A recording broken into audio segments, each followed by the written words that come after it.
नमस्कार शेतकरी मित्रांनो, तुम्हा सर्वांचे जी फार्मर या यूट्यूब चॅनलवर हार्दिक स्वागत। तर शेतकरी मित्रांनो, या शेतकऱ्यांची होणार कर्जमाफी। मित्रांनो, भाजप सरकारच्या काळात छत्रपती शिवाजी महाराज कर्जमाफी योजना झाली होती।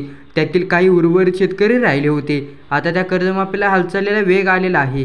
त्यामुळे आता कर्जमाफी होणार की नाही बऱ्याचशा बातम्या पसरत आहेत। खरी बातमी आपण सांगणार आहे की शेतकऱ्यांची आता कर्जमाफी होणार का।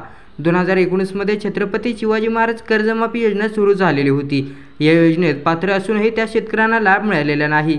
त्यांनी कर्जमाफी झालेली नव्हती। जवळपास राज्यातील 6 लाख शेतकरी या कर्जमाफीपासून वंचित राहिलेले आहे। पात्र असून सुद्धा महाराष्ट्र सरकारचे आणि जे महा-ITI त्यांची बैठक या महिन्यात होणार आहे। 6 लाख शेतकऱ्यांची कर्जमाफीबद्दल त्यांची बैठक होणार असं सांगण्यात सुद्धा आलेलं आहे।